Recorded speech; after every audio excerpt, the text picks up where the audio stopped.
Learning ComfyUI is like opening a technical book at the last page. Everything is there, but nothing makes sense yet. This course starts from page 1. Before we go any further, I want to be very clear about how this course works. This is not a shortcuts course. It is not about copying workflows without understanding them. Each chapter builds on the previous one.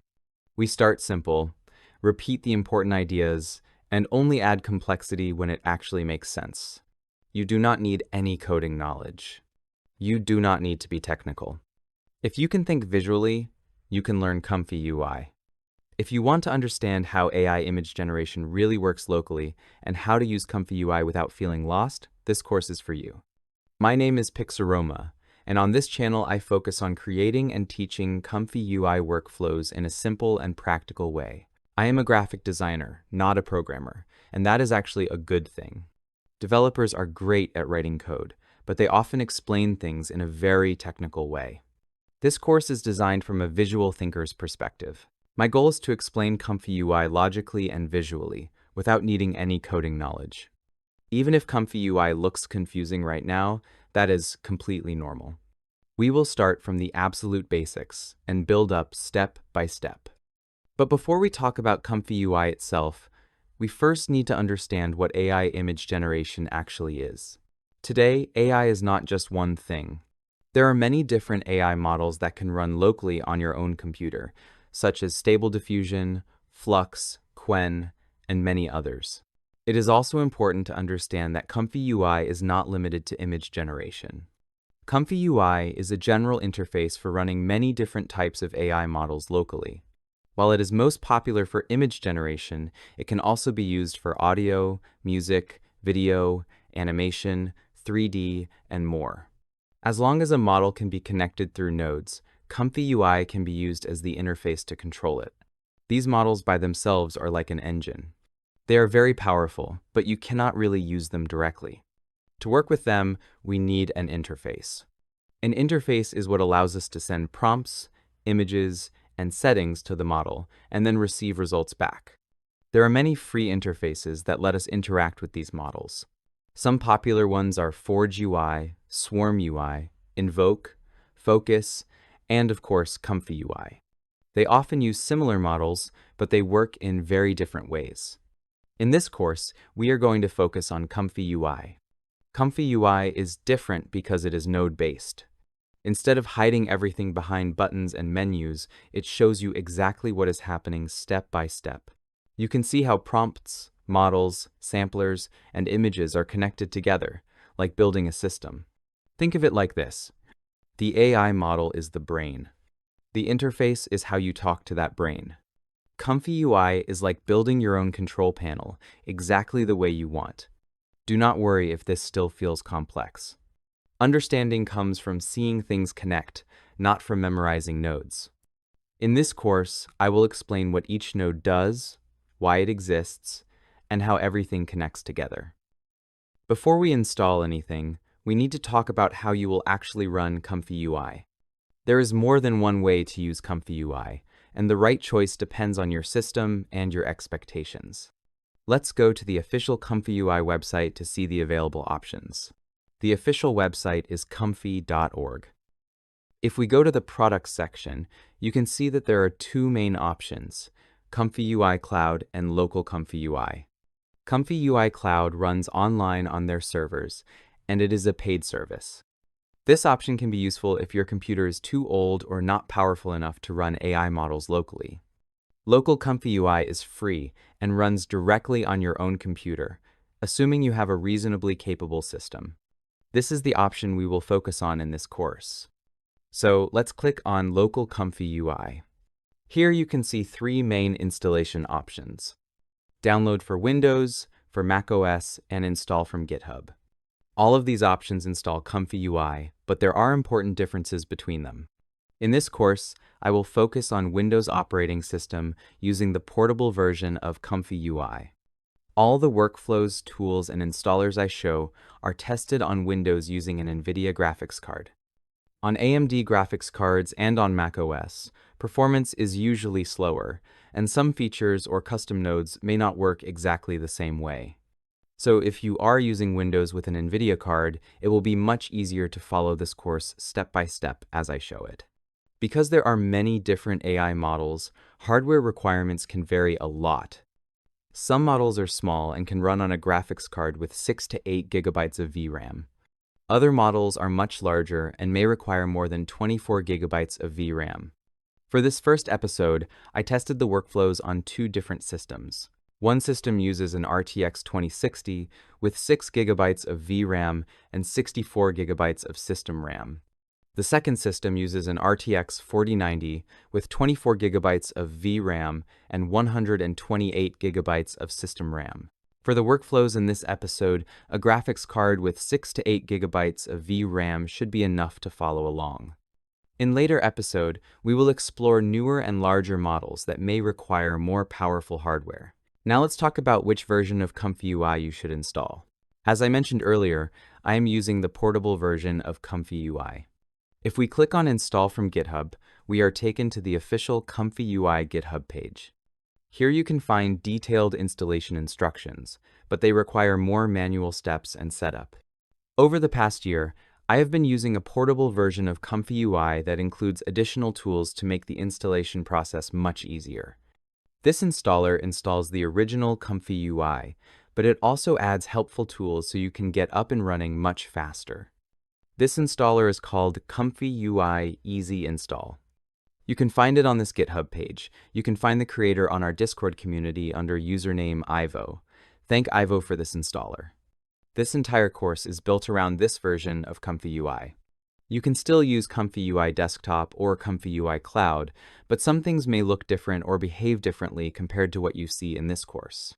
If you want the exact same setup that I use and the easiest way to follow along, I recommend using the same version. Let me show you how to install ComfyUI. So we are on the Easy Install GitHub page. This is the complete link. If we scroll down, you can read more about this installer. Even if you might not understand what each of these things means yet, it will make sense later as you learn more about it. I will talk later about the Pixaroma Discord server, where you can get more help and answers to your questions. So this installer will install Git, which is a tool that tracks changes to files. In ComfyUI, it helps developers safely update the main app and custom nodes, fix bugs without breaking everything, and lets you update or roll back to an earlier working version if a new update causes problems. Then it will install the ComfyUI portable version. A portable version means the program is fully self-contained in one folder, does not need a normal system install, and can be run, moved, backed up, or deleted without affecting the rest of your computer. In ComfyUI Portable, this means Python, libraries, models, and settings all live inside the ComfyUI folder, so you can copy it to another drive or PC, update it safely, and avoid breaking your system Python or Windows setup. Python Embedded means ComfyUI comes with its own built-in copy of Python already included inside the ComfyUI folder, instead of using the Python installed on your system. Then it will install all the nodes that are useful and that I tested over the last year. It might not make sense for you yet if you are a beginner, but do not worry. Take it as general knowledge for now, and it will make sense later. Then it will add an add-ons folder with more advanced stuff we can use later to speed up our generation, plus some extra tools that can be useful, and then more technical stuff explained for each one. But all you need to know for now is where to download it from and how to run the installer. It is important not to run it as administrator. That means you just double-click to run it, not right-click and run as administrator, but you will see that in a minute. Also, avoid system folders, and make sure your NVIDIA drivers are up to date, since some things work only with more recent NVIDIA drivers. Okay, let us go back to where it says Windows Installation, and let us download the latest release from here. Then, depending on how your browser is configured, it will either download it to the Downloads folder or ask you where to download it, and you can decide where to put it. As you will see over time, it needs a lot of space if you download big models, so I suggest downloading and installing your ComfyUI on a hard disk that has a lot of free space, and preferably on a solid-state drive, because it will load the models faster. I will go to my D drive, and I will create a new folder called ComfyUI, but this does not really matter. The name can be anything easy to remember. Sometimes I put ComfyUI followed by the month, so I know when I downloaded and installed it. So I will save this zip archive in that ComfyUI folder. Now let us go to the place where we saved the file. Since this is a zip archive, we need to unzip it. You right-click on it, and depending on what you prefer, you can use the Windows Integrated option and select Extract All. I like to delete the folder name at the end, so I do not end up with a folder inside another folder. When I click Extract, it will extract these two files. Let me delete it really quick and show you. If you have WinRAR like me, you just choose Extract here, and it does the same thing. Once we extracted everything, you can delete the easy install zip file. Now we are left with two files, a bat file that is the installer, and a zip file that contains extra resources that it will use. When you run it, you might get a security warning. That usually happens with bat or executable files because they install files on your system. This one is safe. I installed and tested it, and I personally know Evo, the creator of this installer. You can right-click and scan it with your antivirus, and you will see it is clean. So let us double-click on the bat file, then press Run, and it will start installing. If you already have Git installed, it will update it. If not, you will get a window like this, and you have to press Yes to continue the installation. After that, it will continue the installation of ComfyUI and everything it needs to run. You can take a break for 3 to 5 minutes, depending on your internet speed and your computer. So how do you know when it is ready? You will see a message that says Installation Complete, along with the time it took. On my PC, it took 247 seconds. After that, you can press any key to exit. So let us recap really quick. From the GitHub page, you download the zip archive of the Easy installer. You create a folder named ComfyUI and place the downloaded zip archive in that folder. You extract the contents of the archive. You run the ComfyUI Easy install bat file, and if it asks to run GitHub, you press Yes. In a few minutes, the installation is complete, and you get this screen. Now after the installation, we can see that inside our ComfyUI folder, a new folder appeared called ComfyUI Easy Install. This is portable, which means you can copy this entire folder and move it to a different drive or folder, and it will still run ComfyUI. Basically, after you install any ComfyUI portable version, you should end up with a similar folder structure to this. Since ComfyUI is based on the Python programming language, you will see many Python files and bat files inside these folders, which are used to run those Python files. The Easy installer will also create some shortcuts on your desktop. If you use other versions of ComfyUI, they might not do this, and you would need to create the shortcuts manually. That is one of the reasons I prefer the Easy installer. It makes everything easier for us. Basically, we just extracted an archive and ran a bat file, and we now have ComfyUI. If we right-click on this shortcut and go to Properties, we can see the target of the shortcut. If we open the file location, you can see that it is connected to this bat file that starts ComfyUI. In other versions of ComfyUI, the name might be different, like Run NVIDIA GPU or something similar. Are you ready for your first ComfyUI launch?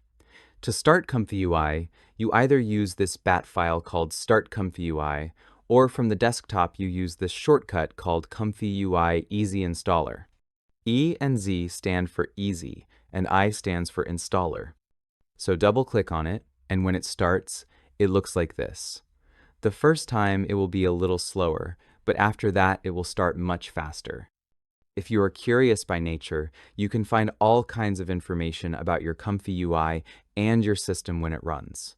For example, you can see what operating system I am using, what Python version is running and where that Python is located, what the path to the ComfyUI folder is, where the user directory is, how much VRAM you have, how much system RAM you have, and the PyTorch and CUDA versions that are running. When it starts, this command window will be minimized to your taskbar, and ComfyUI will open in your default browser. The first time it opens, it will show you some templates made by ComfyUI that you can load. If you have run a workflow before, it will open that workflow by default. So the workflow you see open is the last one you used. A workflow is a set of connected nodes that tells ComfyUI what to do, step by step. Let us close this for now. You can open these templates or workflows from here later. ComfyUI is made of a few main areas. You do not need to memorize them. I am naming them so we can talk about the same things later. If we go to the top, you can see it says unsaved workflow. Basically, it is like a document that is empty at the moment, since we did not add any nodes yet. You can have multiple documents open, similar to what we have in Photoshop and other programs. We can click on this plus icon to create a new blank workflow. All these tabs on top are open workflows, and we can close, save, and edit each one. Now, this grid, like empty space, is called the canvas. Instead of drawing on it, we will arrange blocks or nodes, like using Lego pieces, and connect things together to create a working workflow. You can use your mouse wheel to zoom in and out on the canvas. Then we have this top bar. Depending on what extensions you have installed, it might look different and have more options. Things like the manager or the run button, which lets us run workflows, are usually here. On the bottom right, we have view controls. For example, we have a select tool that lets us select nodes, and a hand tool that lets us navigate the canvas. You can fit a workflow in view, but right now the canvas is empty. We also have different zoom controls that you can use if you do not want to use the mouse wheel, or if you do not have one. For me, the mouse wheel is the fastest and the one I prefer. Then we have the Show Minimap option. This shows a small map that we can use to navigate when we have very large workflows.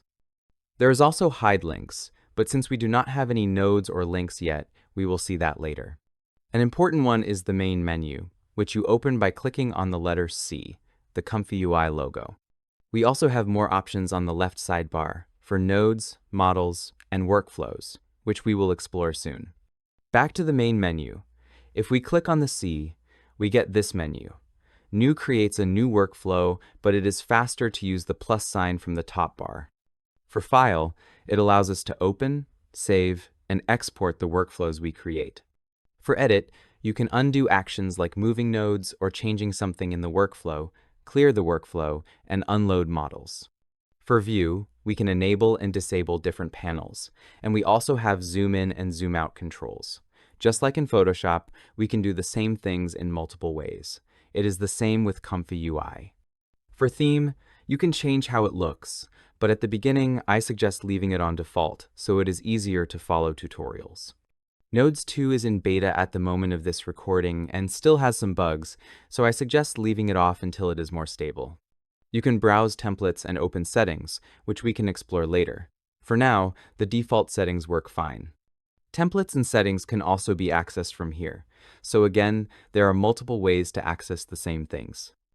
In some newer versions, some people might use a newer manager, and it might appear somewhere else instead of here. For now, I am using the old manager, which appears here. Under Help, you can also find help options, but you will see later in this video how to ask questions and get help. We also have a console, sometimes called the bottom panel, where you can see exactly what has happened since we opened ComfyUI. If we look at the taskbar and open the command window from there, it shows the same information. One view is at the bottom, and the other is in the taskbar. To close ComfyUI, I recommend opening the command window from the taskbar and closing it. You will then see a reconnecting message in the browser because it cannot find ComfyUI running anymore. After that, you can close the browser window. You can also close the browser window first and then close the command window. It is time to test our first ready-made workflow. Later, I will explain in detail what nodes are and what they do. So let us start ComfyUI, wait for it to finish loading, and get the interface. To open a workflow, you have different options. You can drag a workflow directly onto the canvas, or you can go to the menu, then File, and choose Open. All workflows for ComfyUI have the extension .json. JSON means JavaScript Object Notation. It is a simple text format used to store and share data in a way that both humans and computers can easily read. In ComfyUI, JSON is important because workflows are saved as .json files. These files store all your nodes, connections, settings, and prompts so you can reload, share, or edit a workflow later. I will include these workflows for free on Discord for those who use a different ComfyUI version. For example, I can open this first workflow, and you can see that it opens with all the nodes and links ready to be used. You can use your mouse wheel to zoom in and out to see the entire workflow. You can click outside the nodes, somewhere on the canvas, and drag to move around. You can also use this hand tool, which I personally never use. With the hand tool, you can pan around the canvas. With the normal mouse cursor, you can select nodes and move them around. We will talk more about that later. Now we have the workflow open in this tab, and you can see its name at the top. With the X button, you can close the workflow and go back to a new empty one. If we go to the sidebar and click on Workflows, I can open this folder called Getting Started, which I prepared for you for this episode.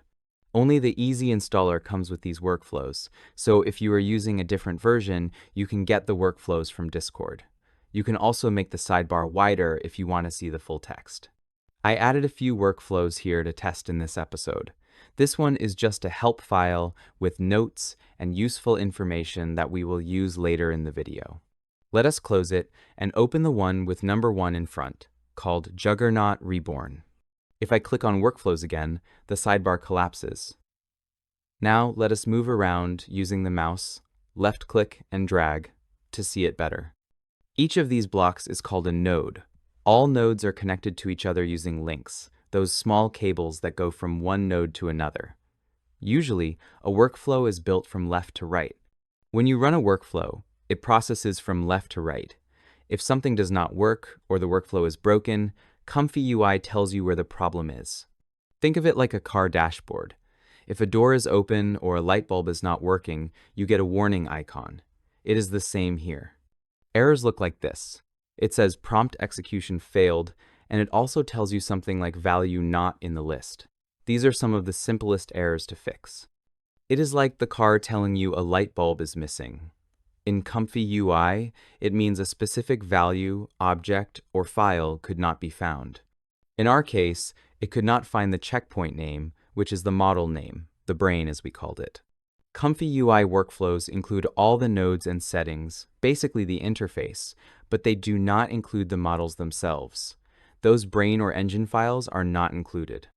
Since workflows are just JSON text files, they cannot include images or large files like models. In this node called Load Checkpoint, the checkpoint is just a model file, the brain we talked about. Even if I click here, I cannot select anything because it is not in the list. That means the model is not downloaded yet, or it is downloaded but placed in the wrong folder. Since I did not download any models yet, it is clear I do not have it. That is why when I share a workflow with you, I include a note that tells you exactly what you need to download for the workflow to work. Not everyone on the internet does this, but most good workflow creators do. The way I organize it is like this. I tell you where the model needs to be downloaded and which node loads it. It says Load Checkpoint, which is the node name, then it tells you the model name you need to download. There is a button that says Here, and then it tells you exactly which folder to place it in, and which folder to create if it does not exist. That is enough theory. Let us download the model. You already saw where it needs to be placed, but how do you find that folder? You need to find your ComfyUI folder. This depends on where you installed it, on which drive, and in which folder. You navigate until you find the ComfyUI folder. In our case, it is inside the ComfyUI Easy Install folder. If we go inside, we see many folders that ComfyUI needs to run. We have an output folder, where generated images are saved. We have an input folder, where input images are stored. We also have a models folder, where all downloaded models go. Inside the models folder, you can see many subfolders for different types of models. Over time, you will learn what each one is for. That is why I included the note, so you know exactly where to put the model without guessing. For this workflow, the model goes into the checkpoints folder. We could just save it directly there and it would work. But from my previous tutorials, I learned that over time you will download many models and it becomes hard to keep track of them. That is why I like to organize models in subfolders. In this case, I know this model is based on Stable Diffusion 1.5, so I will create an SD15 folder and place the model inside it. Now we wait for the model to download. Some models are a few gigabytes in size. After that, we go back to ComfyUI. You can see I placed the model exactly where the instructions said, so ComfyUI can recognize it. If ComfyUI was closed, reopening it would automatically detect the model. But since ComfyUI is already open, it will not see the new model yet. We need to refresh it. To do that, press the R key. You will see that the node definitions update. Now when I click here, I can see the model name and select it. Right now there is only one model, but later you will have a drop-down list with many options. Now the model is selected, and it is time to run the workflow again. By the way, you can move the Run button anywhere you want on the canvas using the small dots on its side. If you prefer it docked, you can dock it back to the top bar. Let us run it again and see if it works. Everything turns green. Each node runs from left to right, and no red nodes appear. That means the workflow ran successfully, and we generated our first image. The model we use in this chapter is quite old and small. Later, we will use smarter and more advanced models. For practice, this one is good enough because it is fast and can run on smaller computers that do not have a lot of VRAM. Each time I press Run, I get a new image because we have a random seed here. Do not worry about this yet, I will explain it later. So, now we can generate an image with ComfyUI, and all of this comes from a simple text called a prompt. Basically, we used a few nodes with specific settings and a model trained for this type of image generation. We can change the prompt, for example, photo of a cat, close up. Now when I run the workflow, I should get a cat. The more VRAM you have, the faster it will generate. We can see the generated images here, but they are also saved locally. If we look at the output folder, we have a shortcut to it on the desktop. Inside that folder, we can see all the images we generated so far. Let us go back to ComfyUI and close this workflow. I do not want to save it because I liked the prompts and settings it had before, so I choose No. Now we are left with an empty workflow, or you can click on the plus sign to create a new blank workflow. Before we move to the next chapter, I recommend taking a short break. Research shows that short pauses help your brain process and retain new information. Grab a coffee, get some water, or take a quick bathroom break, then come back and continue. This chapter is about understanding the building blocks of ComfyUI and how they connect to form a workflow. We are in ComfyUI, and we have this blank canvas and workflow. To add a node, you double-click on the canvas, and it will open a search box that lets you search for a node. For example, if I type the word load, it shows me load image, load checkpoint, and all kinds of nodes that let us load something. If we click on the load image node, it will be added to the workflow.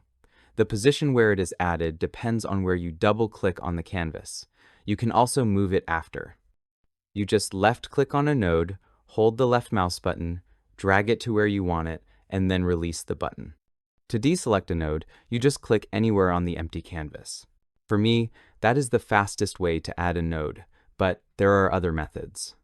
For example, I can right-click on the canvas in an empty area and get this menu. From here, I can go to Add Node, then I see different categories. If I click on the image category, I can find the Load Image node. It is right here, and if I click on it, it gets added to the canvas.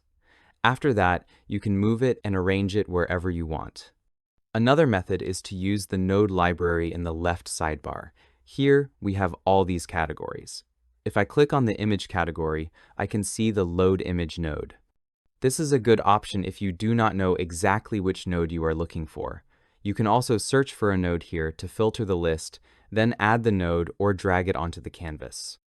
Out of all these methods, my favorite is still the double-click on the canvas. Once a node is selected, you also have the option to delete it using this icon.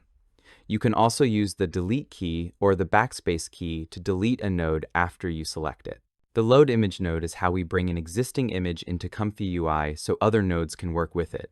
Each node has a title at the top that tells you what it does.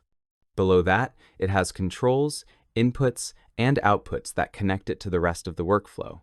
Let us double-click on the canvas again and add another node. This time, I will search for crop, and we get this node called image crop. You can probably guess what it does. It crops the image that we loaded. You can change the image using this button and upload any image you want. If something goes into a node, it is called an input. If something comes out of a node, it is called an output. The load image node has two outputs, but no inputs, because the image comes directly from your computer, not from another node. The image crop node has one image input and one image output. It receives an image, modifies it, and then sends out a new image. If we left-click on one of the outputs from the load image node, we can drag a connection or a cable to the next node and connect it. Because the output and the input have the same color and the same name, it is easy to see that they belong together. In most cases, connections work between the same colors, and different colors usually do not connect. There are a few special cases, but we will talk about those later. Now, if I try to connect the green output, it does not connect. That is because the green output is a mask, and the input on this node expects an image, which is blue. In the beginning, this color system helps you quickly understand which nodes can be connected. If two nodes cannot connect, it usually means they are not meant to be connected. Sometimes you will also find nodes that act like adapters or converters. These nodes take one type of output and convert it into a different type so it can be used by another node. Now, basically, we have a workflow, but is the workflow complete? How can we test it? It is simple. We run it and see what message we get. In this case, it says the prompt has no output. Even if you do not understand exactly what that means yet, try to figure it out from the words. We do not have an output node, so let us close this message. If we look at the workflow, the image is loaded from the computer, then it goes into the image crop node, which crops the image. But after that, nothing happens. There is no output. Think of this like editing a photo in Photoshop. You load an image, crop it, but if you never save or export it, the work exists, but you do not get a file. In ComfyUI, the Save Image node is the export step. So let us double-click on the canvas again and search for Save. We have this Save Image node. We can see that the image output color matches, so we can connect it. Even if the label says Image or Images, it still works. Now let us make the connection. If we run the workflow, it will process from left to right. The image is loaded, cropped, and then saved in the output folder. We can also see it directly inside the Save Image node. All nodes can be resized using the corners. You will see small arrow indicators on the corners. You can click and drag to resize a node. In this case, I want to see the image preview bigger, so I resize the node. To remove a connection, you can left-click on the output dot, drag the cable out onto the canvas, and it will disconnect. You can also left-click on the small dot in the middle of the connection and choose Delete. You also have the option to add a reroute. A reroute is like an extension cable or a cable organizer. It does not change the data at all. It only helps you route connections more cleanly and keep your workflow readable. From that reroute node, you can add another link to another node if you want. You can also have multiple reroutes on the same link, so you can arrange nodes, links, and reroutes in a way that looks visually clean or helps you see faster which node connects to which node. This is very helpful when you have a lot of nodes in a workflow. To remove a reroute, you just select it and press the Delete key. Let me arrange them and remove all links so we can see it better. So, in ComfyUI, we have different types of nodes. First, we have nodes that only have outputs. These nodes usually load something from outside ComfyUI, like a file or some text. In this case, the Load Image node loads an image from your computer, so it does not need any inputs, only outputs. Then we have nodes that have both inputs and outputs. These nodes are usually placed in the middle of a workflow. They receive something from one node, process it, and then pass the result to the next node. Finally, we have nodes that usually sit at the end of a workflow. These nodes only have inputs, and their job is to show or save the result, for example by previewing an image or saving it to disk. There are also nodes that do not have any inputs or outputs at all. For example, if I search for a note node and add it to the canvas, you can see that it is only informational. These nodes are used to write notes and make workflows easier to understand and remember. They do not affect the workflow at all and are just for organization and clarity. On the top left side of a node, next to the title, you have a small gray dot. If you click it, the node collapses. similar to minimizing it. I often do this for nodes where I already know the settings and do not need to change them. Collapsing nodes helps save space and makes the workflow easier to read. If you right-click on a node, you get a menu called the Node Context menu. This menu shows options related to that specific node. Each node has a slightly different menu depending on what that node does. In this case, we have options like opening, saving, and copying the image, different properties, resize, and colors. We can also collapse the node from here instead of using the gray dot, and there are many more options. Try a few of them. If you do not like what you did, you can undo it with Ctrl+Z. You can also change the title of a node. If you double-click on the node title, you can rename it to anything you want. This does not change how the node works at all. It is only for your own organization and to make the workflow easier to understand. You can also right-click on a node and choose Title to rename it. This is another way to change the node name. We already know that we can move a node around once it is selected, but when a node is selected, you will also see a small floating bar at the top. From here, you can delete the node using this icon. You can also click on this dot to change the node color. This lets you choose from different colors, which is useful for organizing your workflow or grouping nodes by function. Changing the color does not affect how the node works. By default, there is no color, the gray one. This small eye icon is the node info. If you click it, a properties panel opens on the right with more information about the node. Here you can see what the node is supposed to do and what the values mean. From this icon, you can also close the Properties panel.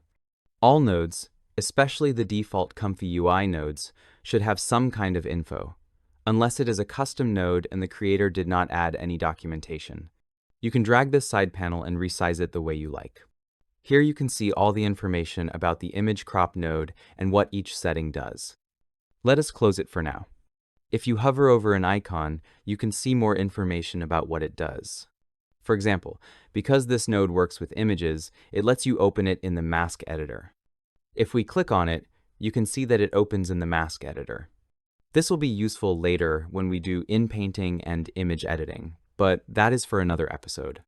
For now, it is enough to know that it is here and you will learn more about it over time. These numbers are just settings that you can change. In ComfyUI, they are called parameters. Parameters control how a node behaves and how it processes its input. Let me reconnect the nodes so we have a working workflow again. Now, if I run it, you can see what these parameters actually do. We are cropping a 512 by 512 pixel area from the original image, starting from the X and Y coordinates set to 0. That means the crop starts from the top left corner of the image. So basically, we are taking this small corner from the original image. The original image was 1024 by 1024 pixels, and now the result is 512 by 512 pixels. Even if it looks bigger here in the node preview, it is not actually larger. That is just the preview size. The real image resolution is smaller. So let us change some parameters, or settings, or however it is easier for you to remember them. Values is also fine, and run it again. Now we have a different crop. Let me speed up the video while I try different values, so you can see how the result changes. Let us remove this middle node, the image crop node. Once it is removed, something interesting happens. ComfyUI tries to keep the workflow connected and automatically reconnects the nodes directly. That happens because the output of the first node and the input of the last node use the same type. If the first and last nodes had different input and output types, the connection would disappear when the middle node is removed. Now let us double-click on the canvas. You should remember by now that every time you see this search bar, it means I double-clicked on the canvas. Let us search for invert and select invert image. This node has an image input and an image output, but it does not have any parameters. That is because this node is designed to do one specific thing: invert the image. Even without parameters, the node still performs a function. Let us connect this node into the workflow. Watch what happens when I connect it to the input. You can see that the previous connection is removed automatically. That is because an input can only have one connection at a time. An output, on the other hand, can connect to multiple nodes. You can think of it like electricity. An output is like a power strip. It can send power to many devices. An input is like a wall socket. It can only accept one plug at a time. If we run the workflow now, we can see that the result is an inverted image. So, until now, with these small workflows, we did not use any AI. We only used simple nodes, like simple code, to modify images.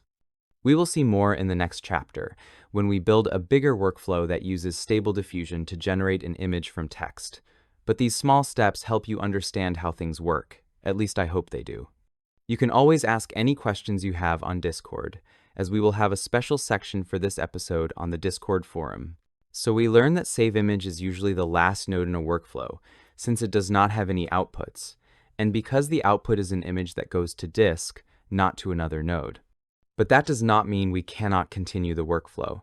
It only means we cannot continue from that node. We can still continue from the previous node, which has the same image, just not saved to disk yet. Let us clone this node and use it again. One simple way is to press the Alt key and drag a copy of this node where you want it.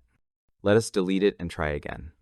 Now we will use Ctrl+C to copy, and when I use Ctrl+V, it will paste that node where the mouse cursor is. Let us delete it again, and now let me show you another shortcut. Press the Control key and make a marquee selection over the nodes you want to select. Now we selected 2 nodes.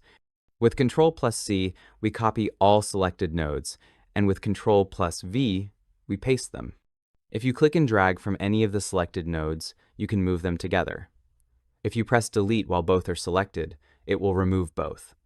If we use Ctrl+Shift+V, it will paste the nodes together with the links they had in the workflow.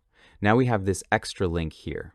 So basically, from one image, we got 2 invert image nodes, and both do the same thing, invert the image. If the invert image node had more parameters, we could change the settings in one and get different results. Let us delete those again. Practice this a few times. Press Ctrl and select the nodes, press Ctrl+C to copy, and Ctrl+V to paste. Move them into position. Now look at what I am doing. I am continuing the workflow from the last invert image node, and then I save the result. A workflow can have many branches, like a tree. The root starts with the image, then it inverts the image, and from there, on another branch, it inverts it again. Can you guess what happens when I press Run? The image is inverted again and looks like the normal image.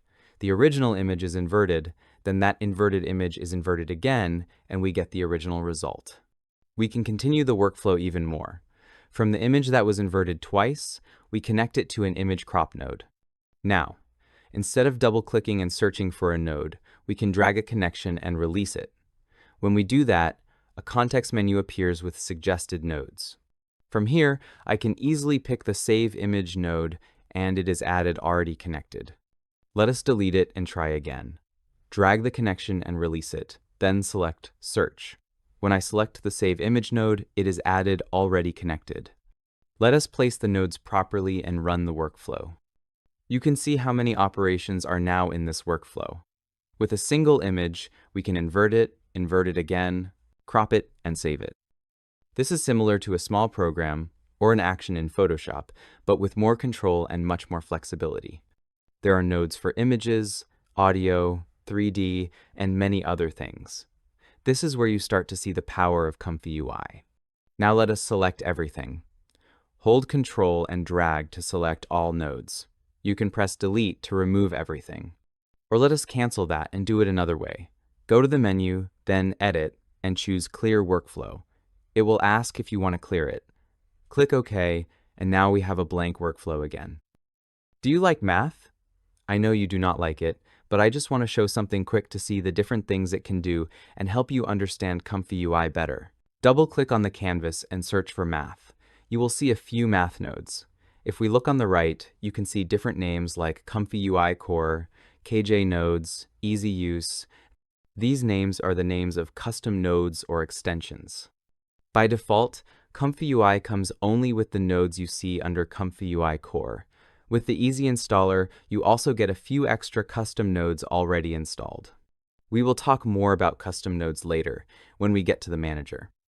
If you use the Easy Installer like I showed at the beginning of this video and install the same version, you should have the same nodes. So again, ComfyUI core nodes are made by the ComfyUI team. Let us get back to the math nodes. We will start with something simple, called math_int. Int comes from the word integer, which means whole numbers. This node works only with whole numbers, like 1, 2, 10, and so on, not decimals.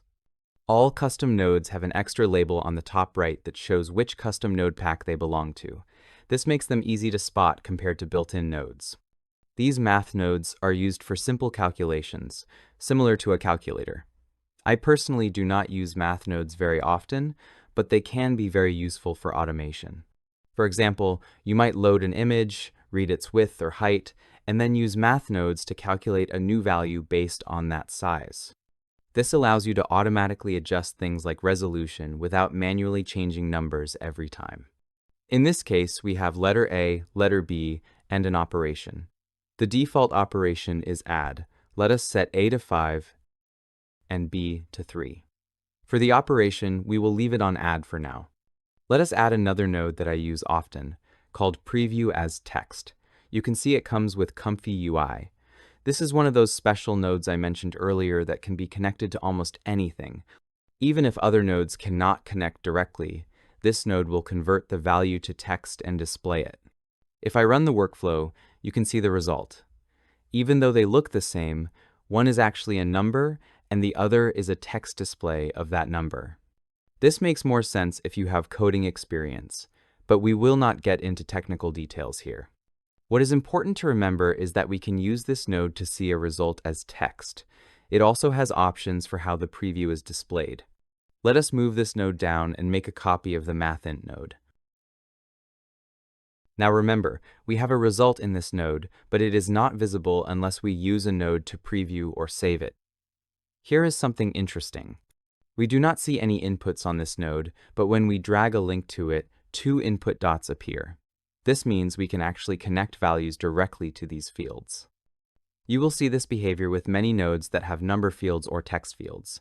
We can copy a value from an output and feed it into these fields to use it in the workflow. Notice how the field for letter A is grayed out. That means it is no longer using a manual value. Instead, it is taking the value from the previous node, which is 8. Now let us change the operation to multiply. We now have 8 multiplied by 3.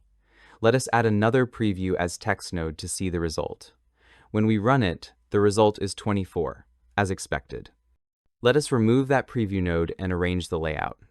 This small workflow does something simple. It adds 2 numbers, and then the result is multiplied by 3.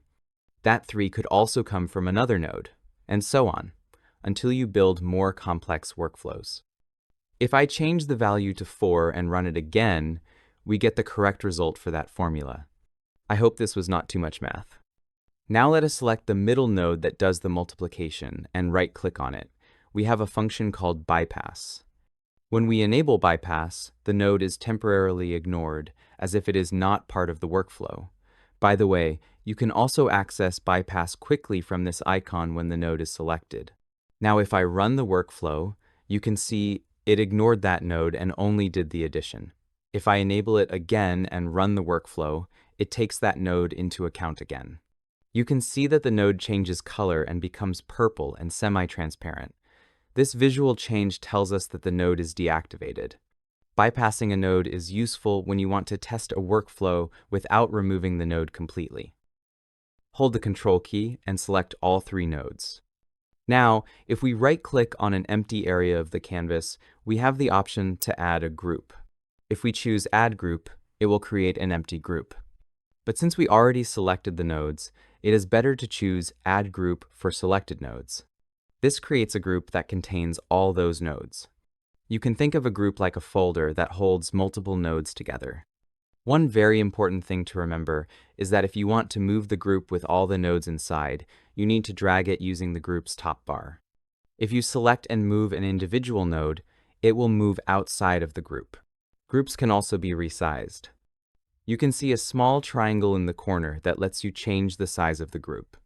If you right-click on a group, you also have the option to bypass all the nodes inside it. This is very useful when you have multiple workflows on the same canvas. For example, you can deactivate one workflow and enable another, so only one workflow runs at a time. This becomes important as workflows get more complex and models get larger, because running multiple workflows at once can require more resources than your system can handle. If you double-click on the group title, you can change the group name. Enough with math. Let us work a little with text as well. When we use AI, we give it prompts, and sometimes it helps to combine text from different sources to get a better prompt. Now I am searching for concat, and you can see that there are multiple nodes with similar names. That is because concatenate is a general concept, and it exists for different data types. This one here, concatenate, works with strings, which means text. It simply takes multiple pieces of text and joins them together into a single string. That is why I added this cat made from multiple pieces joined together to make it easier to remember. Even if you search for cat, you can easily find the concatenate node. Let us add it to the canvas. For example, for string A, I add the word home, and for string B, the word car. When I connect them, the output becomes a single piece of text, a string. Let us drag a connection from that string and search for a node that can preview it. We can use the same preview as text node again. Now, because the first workflow is bypassed, it will only run this workflow with concatenate. You can see how it joined those two words, first home, then car. We can also use a delimiter. For example, I can add a space here and run it again. Now the result has a space between the words. Or I can add a comma and a space, and now the result looks like proper text with separation. Let us move this node down and hold Alt and drag a copy of the concatenate node. You can move nodes around to make room so the connections are easier to see. Here we have these text fields, and like you saw with the math nodes, we can connect outputs directly into these fields if they are the same type. When I drag a link from the string output, you will see input dots appear, showing that I can connect there. I can connect to the first field, the second field, or even the delimiter. Let us connect it to the first field. So now the home and car result becomes the first input, and for the second field, let us add the word flower. I will hold Alt again and drag another duplicate since that is faster. Then I connect it. Can you guess the result? We now get home, car, and flower. So basically, this is how people create workflows. You connect nodes like Lego pieces. Some nodes can be connected together because they share the same input and output types, and you get a result. Over time, you can build more complex workflows that can save you a lot of time. Let's add another node. Double-click on the canvas and search for primitive. This node is called primitive because it represents the most basic types of values. Things like numbers, text, and true or false values are considered primitive values. The primitive node is used to manually create a value inside ComfyUI instead of getting it from another node. You can use it to type in a number, write some text, or define a simple value that can then be connected to other nodes. Think of it like writing a value by hand and injecting it into the workflow. You can see here it says connect to the widget input, so we can drag a link from there. Now you can see we have a lot of inputs where we can connect this value. If we look at this text, notice what happens when the connection is complete. It changes to the type of value that was connected, a string. Now we can manually insert any text value there. When we run the workflow, the result will include that value. This is useful because sometimes you want to use the same value in multiple nodes. Instead of typing it manually each time, you add a primitive value once and connect it to all the inputs that need it. Let us right-click on this group. Usually, nodes have a bypass option to disable or enable them, but for groups, this option is called Set Group Nodes to Always. Now the nodes inside the group are enabled and we can run that workflow if we want. Let us add another primitive node to see how it adapts. Last time, when we connected a primitive node to a text field, it automatically converted the value into a string because that input expected text. Now, if we connect a primitive node to a math int node, it adapts differently. This time, it is converted into an integer value. You can see that now we can only enter numbers. It does not allow text, because this node expects an integer. Right now, the value is set to 5. Let me resize the node so we can see it better. You can clearly see that this one is an int, and the other one is a string. If we change this number and run the workflow, ComfyUI will rerun all the workflows on the canvas using the new values. In this simple example, it runs almost instantly. But later, when we use larger models, you will see that some workflows can take minutes to generate instead of seconds. So if you look at all the nodes in these workflows, you can clearly see that we use this easy-use custom node, and all the rest do not have that label. That means they come with ComfyUI by default. Let us go to the menu, then Edit, and choose Clear Workflow. Now I want to do a quick recap, just to make sure you assimilated some of the basics. We double-click on the canvas to bring up this search option so we can search for nodes. You type a word to search, like load, and then you can select a node. For example, the Load Image node. This node is used to load an image from your computer. If we click Choose File to load, we can navigate our computer and load an image. By the way, I asked Evo to include some images for this first episode in the input folder so you can have the same images I am using. The path is ComfyUI Easy Install, ComfyUI Input. Let us say I select this helmet, but it can be any image. We can choose Open, or we can double-click on the image and it will open. Now that the image is loaded, let us add another node, the Image Crop node, and connect it from left to right, from output to input. To remove a connection, you just drag from the output and release it somewhere on the canvas. It is like unplugging a cable and leaving it on the floor. Let us redo the connection. You can also click on the small dot in the middle of the connection and choose Delete, and it does the same thing as unplugging. Let us connect it again. We can hold Control and select multiple nodes by dragging with the left mouse button pressed. This lets us select multiple nodes at once. You can also hold Control and click on the nodes one by one. If you select a node by mistake, just click on it again to deselect it. Once nodes are selected, we can move them together. If you plan to move them a lot, you can also add them to a group. If you click on the canvas and drag, you are moving the canvas itself. This is useful when you have long workflows and want to see different parts of the workflow. Let us move these nodes to the left. Now double-click on the canvas and add a node called Preview. This time it is not Preview as text. We could add that too, but it would show numbers. Here we add Preview Image. This node is similar to Save Image, but it does not save the image in the output folder. It is useful when you just want to preview parts of a workflow and do not need to save the image. If you like the image, you can still save it. You can right-click on the image and choose Save Image, then save it anywhere you want on your hard disk. Let us cancel that and remove the Preview Image node. This time, let us add a Save Image node so we can save the result and then run the workflow again. Now the result is saved. Let us go to the desktop. The Easy Installer comes with a shortcut to the output folder. We double-click on it, and now we are in the output folder. You can see the path at the top. Here you can see all the images generated with ComfyUI. These images are saved in this folder. You can delete them, move them to different folders, or organize them however you want. I usually pick the images I need, move them into the project folder, and then delete the rest, because over time you will end up with thousands of images here.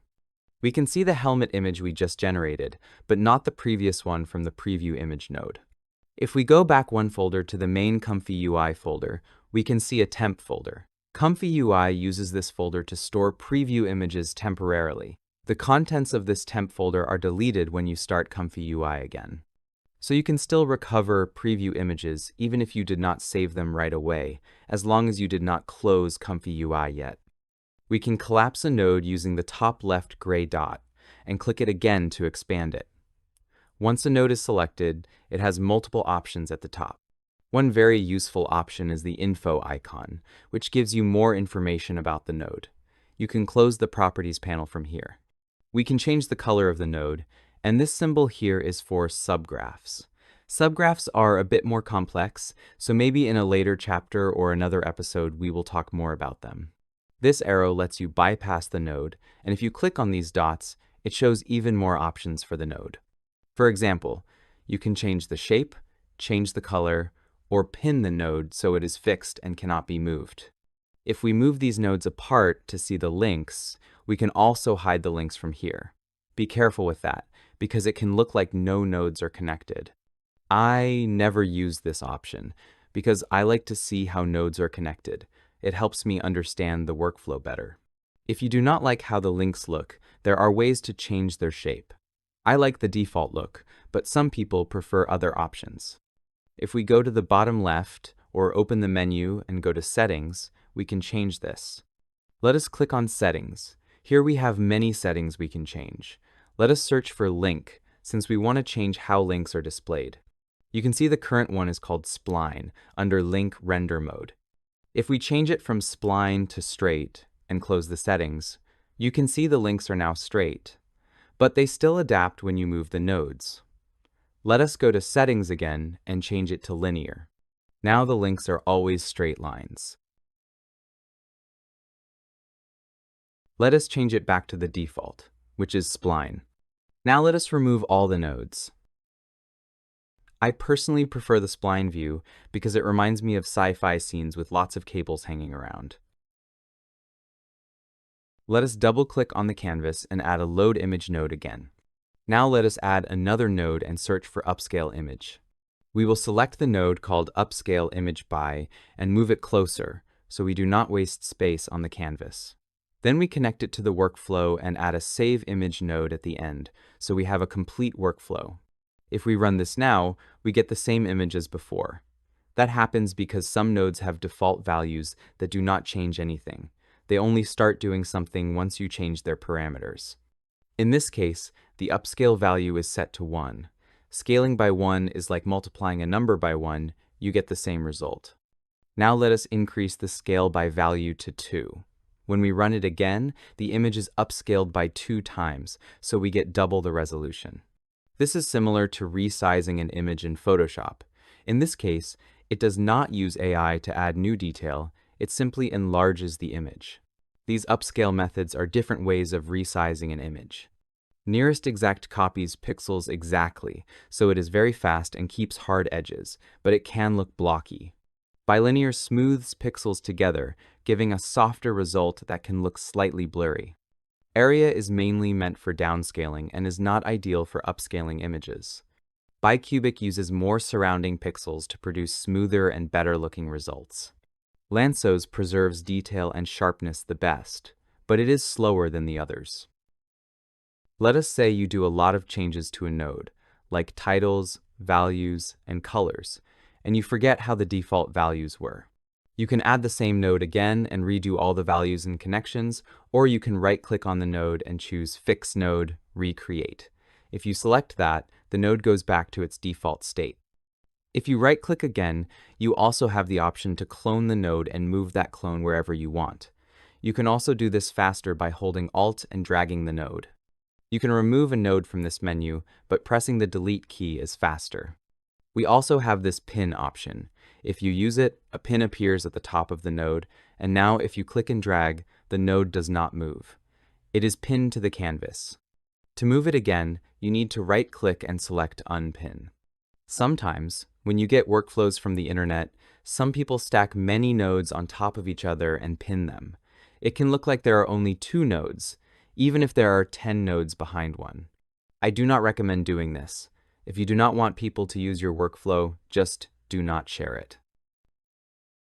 We also saw that we need to change values on some nodes for them to work. If we bypass a node, the workflow still runs and ignores that node. The links are still there, and the connection passes through the node. This is important, because there is another mode where the connection does not pass through. Let us enable the node again using bypass. Now right-click on it and go to Mode. You will see the option Always, which means the node is active. There is also an option called Never. This mutes the node and makes it behave as if it does not exist. You can see that the node is now gray, not purple like bypass. When we run the workflow, we get an error. That is because the node is not passing anything through, so the next node does not receive the image it expects. It is like cutting the cable where that node was. Let us remove that node and delete the link as well. If we run the workflow again, the result is the same. The image is missing because there is no connection. Let us go to the menu, then Edit, and click Undo. You can also use Ctrl+Z multiple times until you get back to the state you want. I will undo until everything is active again. Let us zoom out with the mouse wheel and add a group. Name your group in a way that explains what the nodes do. Do not name it something generic like My Group. You can move the group around, and you will notice that it works like a magnet. If a node is inside the group area, it stays inside. Let us make the group larger and move it around so you can see that nodes are sticking to it. Now adjust the group size and move the nodes so it looks cleaner. Workflows can get quite large, so I like to optimize the space to make them easier to read and navigate. Once the nodes are positioned, hold Ctrl and select all the nodes. You will see that only the nodes are selected, not the group. Now right-click and choose Fit Group to Nodes. The group will resize to fit the nodes tightly. Now we can move the group, and it does not take much space. Groups can have more options, especially when using custom nodes like RG3. If we go to Settings in ComfyUI, we have General Settings, but we also have settings for custom nodes. For example, for RG3, we have extra settings here. I can click this button to open them. RG3 is installed when you use the Easy Installer. If you install ComfyUI manually, you need to install RG3 from the manager. We will talk more about custom nodes later. You can also access the same RG3 settings directly from here, which is faster. If we scroll down, we have settings for groups. For example, there is an option called Show Fast Group Toggles in Group Headers. Let us enable it. You can choose when to show it, always, or on hover. I will leave it on hover and save the settings. Now, when I hover over the group, you can see extra buttons in the top right. From here, we can bypass all the nodes in the group easily. We also have an option to mute the group. This is similar to setting nodes to never. When a group is muted, the nodes inside it do not run at all, and the workflow behaves as if they do not exist. Bypass still lets the workflow run through the nodes, mute does not. Let us make the group active again. We can also run the workflow using the play button on the group. We can change values, for example, use smaller values to get a smaller image, maybe half the size. There are many more things you can do with groups and switch style nodes, but we will cover those in later episodes. I told you at the beginning to leave the Nodes to option turned off. At the moment of this recording, it is still in beta and has some bugs. Maybe over time they will fix everything and it will become stable. If I activate it, you can see that it changes how the nodes look. For most nodes, things still work in a similar way, but this change exists so they can add more functionality to nodes. With the current system they use, there are limitations in what nodes can do, and the new node version should give them more possibilities to build better nodes. Instead of the gray dot, you get an arrow that points down and then to the right when the node is collapsed. The inputs are placed on the edge of the node, and some nodes have more options. For example, in Load Image, you can see previews of images from the input folder, and you can also browse for another image on your disk. However, for older workflows, this can slightly change node sizes and mess up the layout. Some nodes might not work yet until the node creators update them. Because of that, until everything is fixed and stable, I recommend leaving Nodes 2 turned off. Just a quick reminder that from mode, you can mute a node by setting it to never. This is useful when a workflow is big and has a lot of branches. You can mute a branch of that workflow, and it will still run without errors, as long as there are no nodes after the muted ones that expect an input. To turn the node back on, you go to Mode and choose Always. We also have shape options for nodes, but these are only decorative. They just change the corners of the node. By default, the corners are rounded. There is also the card option, which rounds only 2 corners. Personally, I do not think it is worth spending much time on this. To remove a group, you can select it and press the Delete key, or you can right-click on it, choose Edit Group, and then Remove. This only removes the group container, not the nodes inside it, unlike folders in other systems. Let us select these 2 nodes while holding Control and press Delete to remove them. Then add an image crop node and connect the link to it. After that, let us add a preview image node, since we are only testing. With these settings, we get a crop from the top left corner of the image. Let us arrange the nodes, then hold Ctrl, select both nodes, and press Ctrl+C to copy, and then +Shift+V to paste them with the links. Since we have them copied, let us paste again to get a third branch. Right now, all the settings are the same, so all three give the same result. We can change the x-coordinate on one to get the bottom right corner of the image. For another one, let us change the y-coordinate to get the bottom left corner. Now when we run it, we split the image into 3 pieces. You could add another one for the bottom right corner to get the missing part. That is homework for you, to figure out the correct coordinates. Now, if we change the input image and run it again, you can see how useful this can be. In a later episode, we will learn how to load multiple images from a folder and automate this process, so we can apply it to all images in a folder. Now select all the nodes in the workflow using the shortcut Ctrl+A and then press Delete to remove everything. It is time for another short break. This has been a long chapter, and I want to make sure you have time to absorb the information. Take a few minutes, press pause, get a drink, or step away from the screen, and then come back. Now, I do not know what learning method works best for you, but I can tell you one method that usually works very well for video tutorials. First, watch the entire tutorial from start to finish, without stopping too much. This helps you build a general understanding of what is possible and how things fit together. Then, watch it a second time, pause the video, and follow along step by step inside ComfyUI.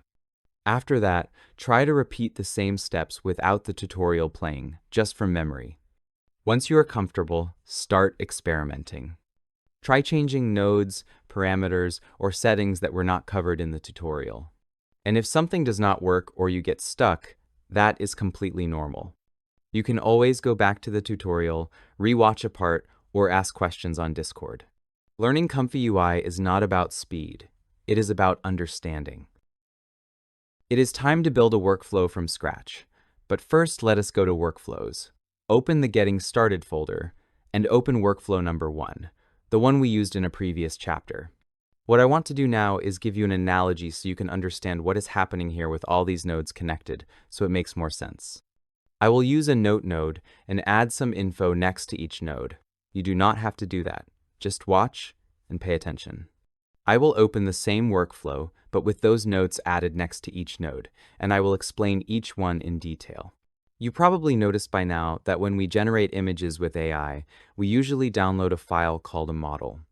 Sometimes people call it a model, and sometimes they call it a checkpoint. In practice, they usually mean the same thing. A model is the trained AI itself. It contains everything the AI learned during training, like styles, shapes, and how images are formed. The word checkpoint comes from machine learning.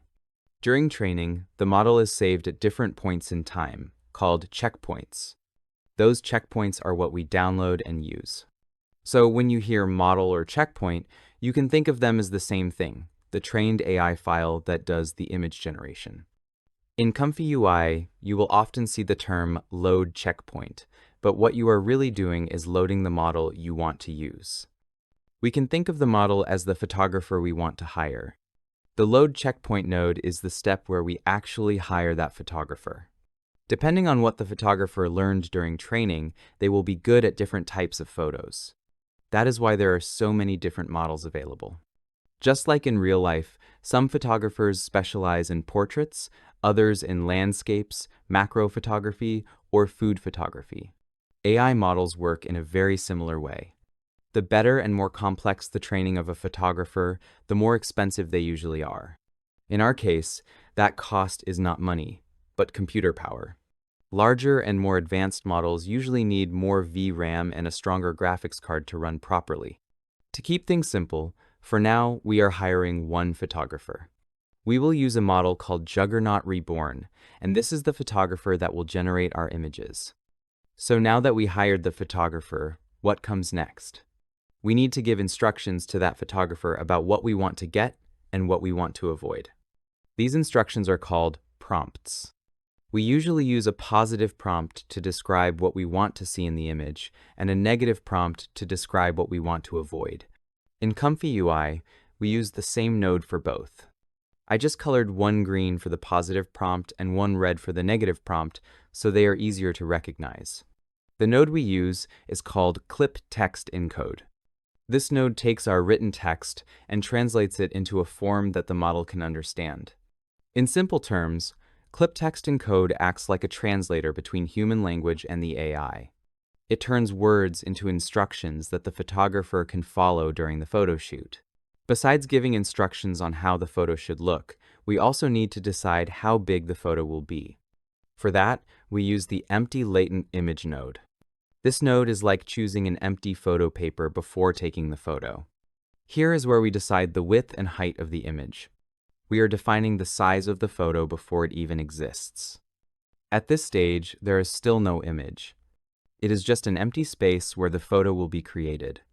Once the photo shoot happens, the final image will always respect the size we set here. Now it is time for the photo shoot. The K-sampler node is the photo shoot itself. This is where the photographer follows the instructions from the prompts and uses the empty photo paper to take the photo. Each different seed is like taking a new photo of the same scene.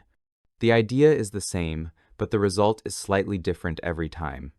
The K-sampler controls how the image is generated. It decides how many steps the photographer takes, how much randomness is allowed, and how closely the final photo follows the instructions. You do not need to understand every parameter right now. What matters is that the K-sampler is the core of the workflow, where the actual image creation happens. Everything before the K-sampler prepares the photo shoot. Everything after it finishes the photo. After the photo shoot, the image is created, but it is not visible yet. That is because the K-sampler does not produce a normal image. It produces something called a latent, which you can think of as a hidden version of the photo. It contains the information of the image, but it is not in a format we can actually view. This is where VAE decode comes in. The VAE decode node is like the darkroom in photography. The photo already exists, but it still needs to be developed to become visible. So the VAE decode takes that latent result and converts it into a real image that we can see, preview, and save. Without this node, the workflow can still generate something, but you would not be able to view the final photo because it is still in that hidden latent form. And finally, the save image node is where the finished photo is delivered to the client. After the VAE decode step, we usually add a node that either previews or saves the image. Preview nodes let us see the result inside ComfyUI, while the Save Image node writes the final image to disk. Without one of these output nodes, the workflow has no final result. In our Photo Studio analogy, this is the moment where the developed photo is either shown to the client or delivered as the final file. Now let us zoom out and look at the entire process. First, we load a model from our disk. This is like hiring a photographer. Then we give instructions. The positive prompt describes what we want, for example, a close-up portrait of a pet. The negative prompt describes what we want to avoid, for example, saying we do not want dogs. Next, we decide how big the photo should be using the empty latent image node. This is where we choose the size of the photo before it is taken. Now let us run the workflow. You can see that all these instructions are passed into the K-sampler, where the image is actually created. The K-sampler is the photo shoot. It uses steps and different settings, similar to camera settings like shutter speed or aperture, to decide how the photo is taken. After that, the image goes through VAE decode, where it is converted from latent space into actual pixels. This is like developing the photo in a dark room. And finally, we save the image. This is when the photographer delivers the finished photo to the client. Every image generation workflow in ComfyUI follows this same basic idea, even when it becomes more complex. Let us do some quick experiments. What happens if I change the negative prompt, the instructions where we say what we want to avoid? For example, if I say I do not want a cat, it will probably give me another pet that is not a cat, and we might get a dog instead. If we run it again, it is like taking another photo of a pet, because the seed is random. Now we can change the seed to be fixed. When the seed is fixed, each time we use the same prompt, the same settings, and the same seed, we should get the exact same image. If I try to run it again, you can see that nothing happens. The result would be the same, so ComfyUI does not even bother to generate it again. If we change a setting, like the seed, then it lets us generate again, and we get a different image. If we go back to the previous seed, we are back to the same image we had before, generated with that seed. Now that we kind of understand how it works, let us click on this plus sign and build the same workflow from scratch. Double-click on the canvas and search for load. Usually it is either load checkpoint or load diffusion model, but in some cases there are special loaders for specific models. Now that we have the node, we select the model. Since we did not download more models yet, we only have one, Juggernaut Reborn. So we hired our photographer. Now let us give it instructions. Search for prompt, and we can find this clip text encode node. Let us move it next to the other node.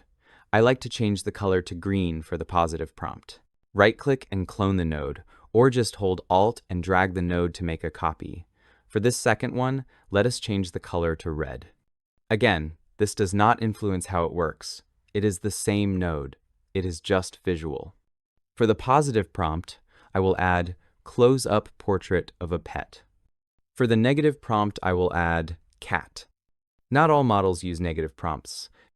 Some older models like this one still use it, but you will see later that some newer models are smarter and do not need a negative prompt, and they work better when the negative prompt is disabled. Can you guess how these are connected? We have clip on both input and output, so we can only connect clip to clip. If we try to drag from the model, you can see it does not work, and the same if we try from the VAE. So let us connect the clip output from the model to both of the text encoders. Now we have the instructions for how the image should look, but we still need to define the size. Let us search again using the word empty and add the empty latent image node. There is also a newer one that we will use later for newer models, but for this workflow, we will use this simple one. I like to change the color of this node to purple, but you can leave it as it is if you want. Now we have width and height. Because we work with computers, most models work better with values that are multiples of 64 or 8. That is why we see values like 512 instead of 500. I know that this model was trained with square images at 512 by 512 pixels, so I use these values to get better results. Some newer models are trained with larger images and can generate bigger images, but that comes at a cost. Just like printing a big photo costs more than a small one, a bigger image takes more time to generate, and sometimes your PC cannot handle it. More about that later. Now let us add the most important part, where the magic happens, the K sampler. As you can see, this node has 4 inputs, where it takes all the instructions and 1 output. First, we connect the model, since it has the same color and name. Then we connect the conditions. The instructions are yellow. Even if the names are different, we connect the positive output to positive and the negative output to negative. That is how it knows which one is positive and which one is negative, even though they come from the same type of node. The last input is the empty latent image, which defines the size of the image we want. Now we have everything needed to generate the image, but it is still in latent format. We need pixels to actually see it. So let us drag a link from the output, and you can see that it suggests VAE decode. We select it, and now the image is decoded, like a darkroom where the photo is developed. Here we also have a VAE input. In this case, the VAE model is included inside the main model, which is why we can connect it directly. In some cases, the VAE comes as a separate file, and then we use a load VAE node. You will see that later. Now, the last step is to save the image, so we add the Save Image node. Let us run the workflow and see if it works, or if we forgot something. If everything turns green, it worked without errors. There are cases where the image does not look right even if there are no errors. That usually means some settings are not ideal. People who create AI models usually provide recommended settings, especially for the case sampler. Just like in photography, macro and landscape use different camera settings, the same idea applies here. If we look at the previous workflow, we can see recommended settings for this model. Steps 35, CFG 7, this sampler, and this scheduler. So let us change steps to 35, CFG to 7. For For sampler, we use dpm++2m, and for scheduler, we use Keras. Now let us run it again. For this seed, we get some small deformations, but for next seed, it looks fine. We will see later how to improve the results even more. Let me show you what happens when we try to generate an image that is much bigger than what the model was trained to handle. For this example, I will double the image size. On the first try, I did not even get a pet. Sometimes you might get something that looks okay, but most of the time you will see problems. You can get strange deformations, things that do not make sense, or visible mutations. If I increase the size even more, these problems become even more obvious. It also takes more processing power and more time to generate the image. The reason this happens is because this model was trained mainly on 512 by 512 pixel images.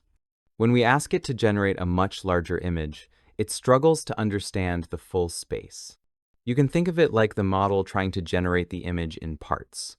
One part might look okay, but then it tries to continue the image next to it, almost like stitching pieces together, and that is where things break. That is why you sometimes see double heads, repeated objects, or strange structures in large images. Bigger images are not always better if the model was not trained for that size. But if a model is trained to handle larger images, you can get more details and better results. Let us say I add ugly to the negative prompt, so we push the result toward more beautiful images. For the positive prompt, let us be more specific. We want a dog, and we want it to be beautiful. Now when we run it, we get a more beautiful dog. Because this model is really old, like I told you, it is good for practice. But today we have much bigger and more accurate models. They produce better results with fewer deformations, but they are larger and need more VRAM to run properly. Our desktop computers are very similar to ComfyUI because they are both built around the idea of connecting specialized components together, where each one does a specific job. The CPU acts like the central processor, just like the sampler or the model does the main work in ComfyUI. The monitor is like preview and output nodes that show results.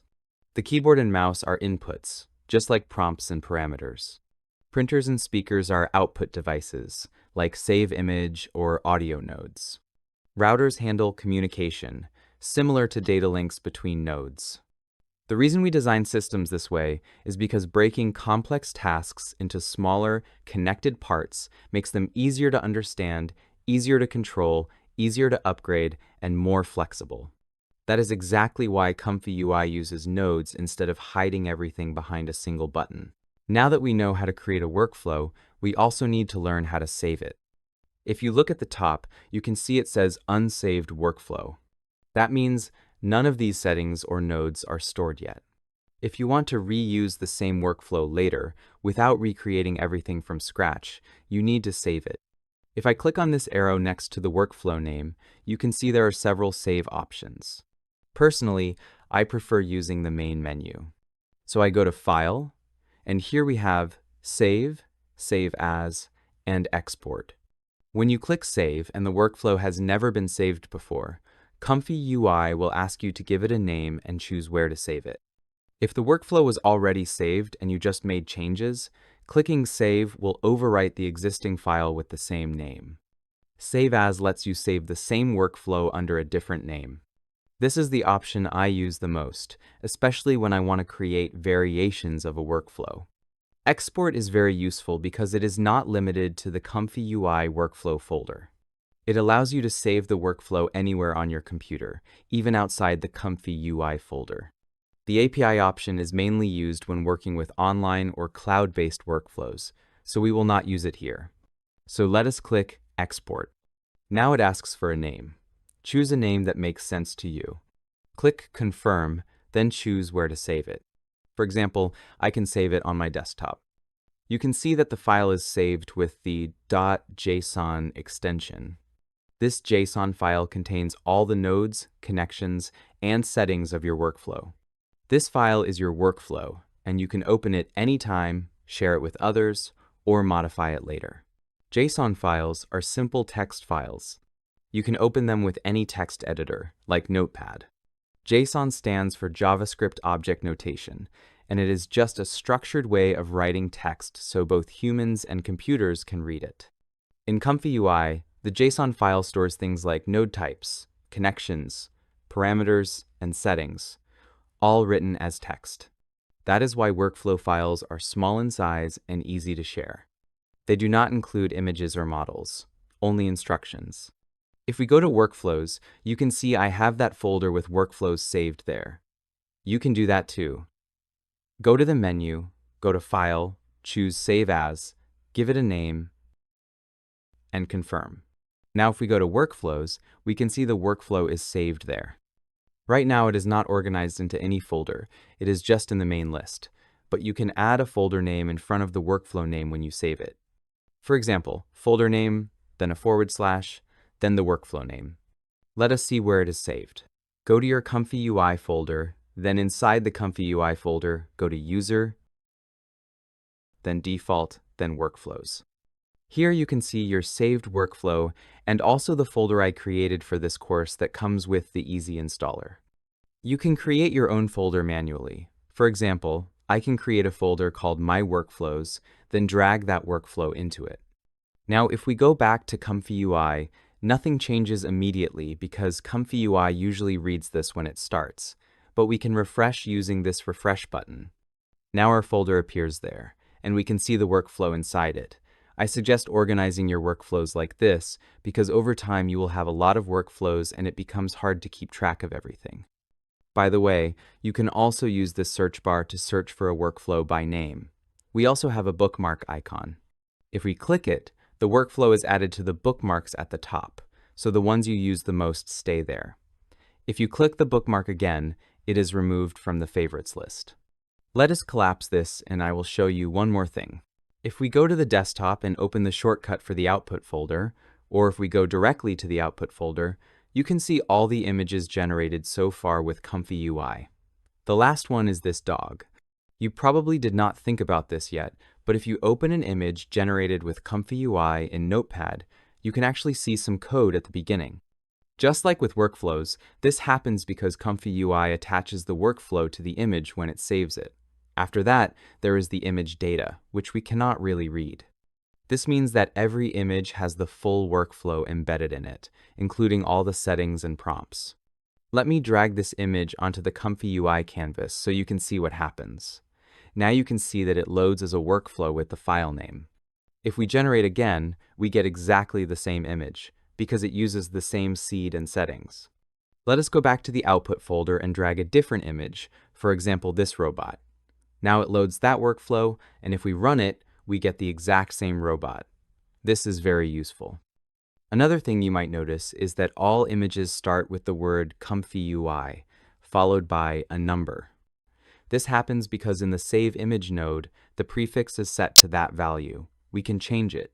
For example, I can set it to Pixa, and now when I run the workflow, the image file name will start with that word, followed by a number, as you can see here. If you hover over the prefix field, you can get more information about how to format it. You can include things like the date and other values in the file name. Now let us change it again. I will add a folder name, for example my images, then a /, then the image prefix. When we run the workflow now, the images will be saved inside that folder. Let us go to the output folder. You can see we now have a folder called My Images, and inside it we have the images that start with the prefix we set, followed by a number. Now I will go back to the Workflows folder that we created earlier and delete it. Back in ComfyUI, if we refresh the Workflows list, you can see that the folder is gone. We are left only with the Getting Started folder we used for this episode. When you create your own folders and organize your workflows, I suggest naming them in a way that makes sense. You can name them by base model, like SDXL workflows or Flux workflows, or by function, like text-to-image workflows, in-painting workflows, or video workflows. Choose whatever makes the most sense to you, but organizing your workflows early will save you a lot of time later. In this chapter, I want to show you how ComfyUI is organized on your disk. This is important because sooner or later you will need to know where to place models, images, workflows, and custom nodes. Do not worry if this looks overwhelming at first. You do not need to understand everything right now. I will focus only on the folders you actually need as a user. This is the main ComfyUI Easy Install folder. Think of this as the main workspace that contains everything ComfyUI needs to run. The most important things here are the ComfyUI folder, the Python embedded folder, the add-ons folder, and the batch files used to start or update ComfyUI. In normal usage, you will mostly work inside the ComfyUI folder. If you have a different version of ComfyUI, you will not have the add-ons folder, and some of the bat files will be named differently, but pretty much everything else should be similar. When we open the ComfyUI folder, we see many files and folders. Most of these are internal files used by ComfyUI itself. As a beginner, you do not need to touch most of these. The important folders for us are models, input, output, custom nodes, and the user folder. The models folder is where all AI models live. This includes checkpoints, LoRa files, VAEs, control nets, upscalers, and more. Inside the models folder, everything is organized by type. For example, checkpoints or diffusion models for main image generation models, LoRa's for LoRa files, VAE for VAE files, ControlNet for ControlNet models. When a workflow tells you to download a model, it will also tell you exactly which subfolder to place it in. If a model is not placed in the correct folder, ComfyUI will not see it. The input folder is where you place images that you want to load into ComfyUI. For example, images used for image-to-image, ControlNet, masks, or reference images. Any image you place here will be visible inside ComfyUI when using a load image node. The output folder is where ComfyUI saves generated images by default. Every time you use a Save Image node, the result will appear here.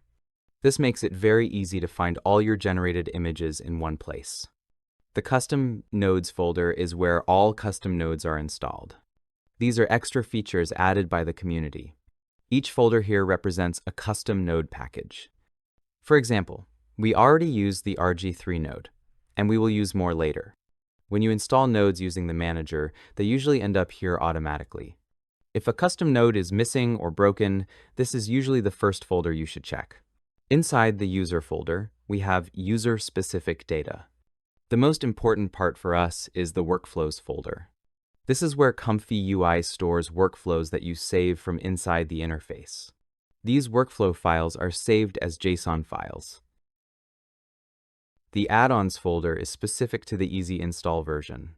It contains extra tools, optimizations, and helper scripts.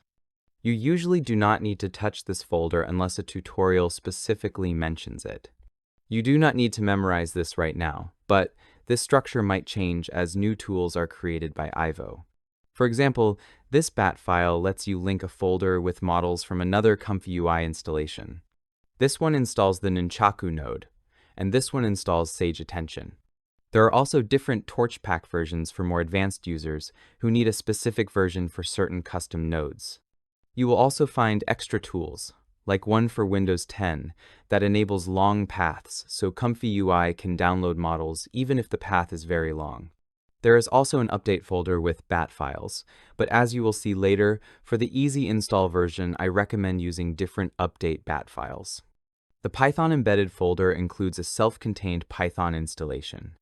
This helps avoid conflicts with other software and makes ComfyUI easier to run and update. As you use ComfyUI more, this folder structure will start to make sense naturally.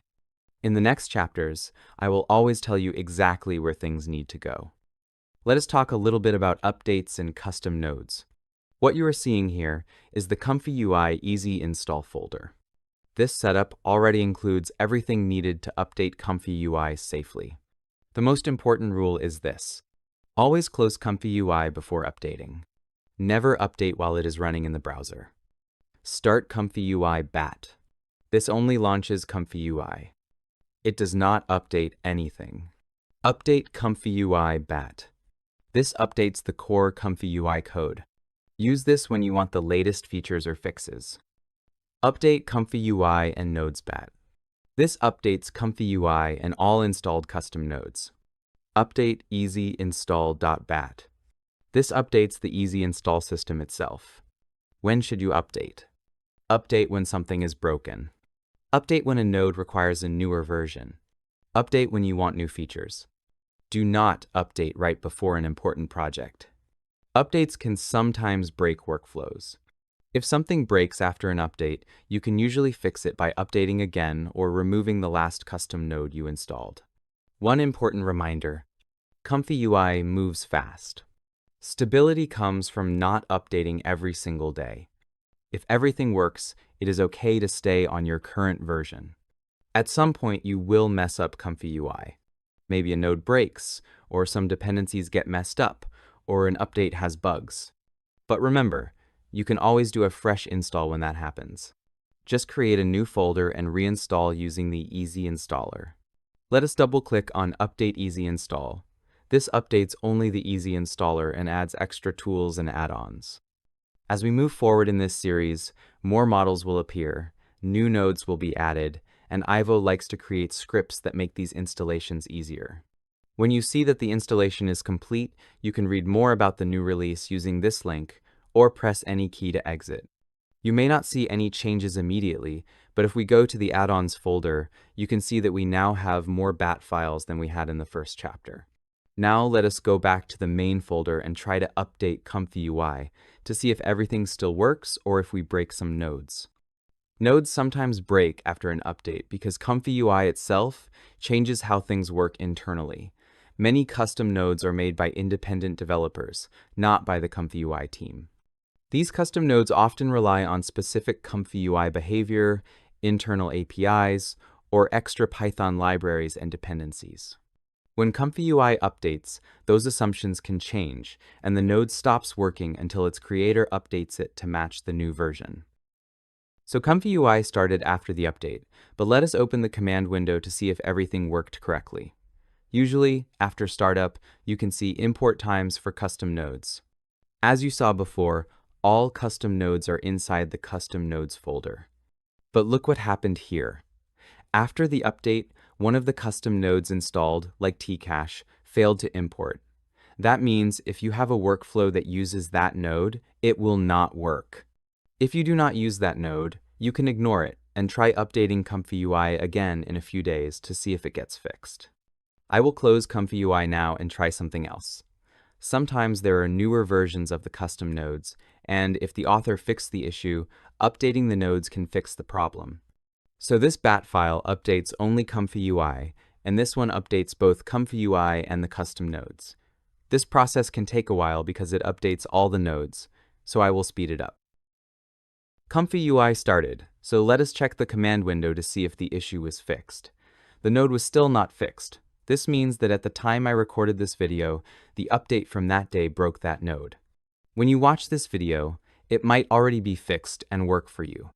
Either because ComfyUI fixed a bug, the node creator patched the node, or a new developer created a replacement node. There is one more thing I want to try. We can go back to an older version of ComfyUI that did work, a version that had the right conditions for that node. The downside is that if ComfyUI released new features or nodes for newer models, those might not work on the older version, so it is always a compromise. You have to choose between keeping a specific custom node working or using the latest ComfyUI updates. Ivo hid this option so beginners do not accidentally mess up their ComfyUI. Let us go to the Add-ons folder, then to Tools, and here we have the version switcher. When we run this bat file, ComfyUI is downgraded to a previous version. In my case, it went from version 0.7 back to version 0.6. If you run this script again, it upgrades ComfyUI back to the latest master branch. Let us press any key to close this. Now that we are on an older version, it is time to check if that node works. Let us start ComfyUI, wait for the interface to load, then open the command window and check the custom nodes. Now it is fixed and there are no errors with the nodes. In a few days, I will try updating again to see if it gets fixed in the newer version. But this is basically how you update and downgrade ComfyUI using the Easy Installer. Other ComfyUI versions might require you to run commands manually, but I keep pushing Ivo to create bat scripts for these tasks. I want to spend my time generating, not typing lines of code. You will see that we have the manager here. In other versions, you might find it somewhere else in the menu. Let us open the manager and see what we have. Here we also have update and update ComfyUI. These are similar to the bat files, but the bat files have something extra. They take into account some dependencies needed for certain custom nodes to work, which ComfyUI itself does not handle when updating. For example, for the Nunchaku node to work, it needs specific dependencies, like a certain version of a library. The bat file updates ComfyUI, but then adjusts or downgrades those dependencies to the versions required by the custom nodes we use. Ivo tries to maintain these bat files and keep them updated so they stay compatible with the versions needed to run the workflows shown in these video tutorials. Because I am using the Easy Installer, I did not touch these update buttons inside the manager. I only used the bat files. If you have a different version of ComfyUI, you will need to use these update options, or use a bat file from the update folder instead. In the manager, you can also find the latest ComfyUI news, such as what was fixed, what is new, and recent changes. At the bottom, you can see the ComfyUI version and the manager version. Most of the time, the manager is used for managing custom nodes. If we go to the Custom Nodes Manager, we can see all the available custom nodes created by different developers. There are a lot of them. I personally try to keep the number of installed nodes to a minimum and install only what is essential or what I use most often. Some people install hundreds of nodes, but the more nodes you install, the harder it becomes to keep everything compatible, because each node can have its own dependencies and requirements. If I filter by installed, you will usually not see many nodes here besides the manager itself. However, I asked Ivo to include a few essential nodes that I use most often. One example is the RG3 custom node, which includes the image comparer node that is very useful for comparing images side by side. Each custom node has a title and a version number. You can switch versions if needed, for example, when an older workflow only works with a specific version of a node. For each node, you also have several actions available. Update only that node, switch the version, temporarily disable it, or uninstall it. You can also see how many individual nodes are included in that custom node package, along with a short description. Some nodes mention possible conflicts with other nodes. If you click on that yellow warning text, you can read more details about those conflicts. These conflicts usually matter only if you use both conflicting nodes in the same workflow. You can also see the author of the node and the number of stars it has on GitHub. Stars are given by users and usually indicate how popular or trusted a project is. Some developers are well known and consistently release high-quality nodes. That said, there have been cases in the past where certain nodes had security issues, so it is still a good idea to be careful. You can also see when the node was last updated. To switch versions, you click the version selector, choose a version from the list, click select, and then follow the steps shown. We will not do that right now. As you remember, every custom node that gets installed ends up in the Custom Nodes folder. Here you can see all the custom nodes that come with the Easy Install version at the time of this recording. Now let us install one node as a test, just to see how the process works. Open the manager, go to Custom Nodes Manager, and search for a node called Align. We will use this as a test because it does not require special dependencies, so in theory it should not affect ComfyUI too much. Each node entry has a title. If you click on it, it opens the GitHub page for that node. On GitHub, you can see the code, because every custom node is basically Python code and supporting files. You can also check the Issues tab, where users report problems and sometimes solutions are discussed. If you scroll down, you usually find important information like required ComfyUI versions, Python versions, or other dependencies. These are the dependencies I mentioned earlier, things the developer relied on when creating the node. You also see installation instructions either through the manager, which we are doing now, or manually using commands like git clone, which simply copies the code into the custom nodes folder. Before installing any custom node, it is a good habit to read this information. Some nodes require things your system might not have, and then they will not work. Now let us install this node. Click the Install button. You will be asked to choose a version, so select the latest version. The button changes and installation begins. When it finishes, you will see a restart button. ComfyUI needs to restart for the node to become available. Click Restart and confirm. ComfyUI shuts down. You will see the browser trying to reconnect while ComfyUI is restarting. After a few moments, you get a confirmation message. Click Confirm. The node is now installed.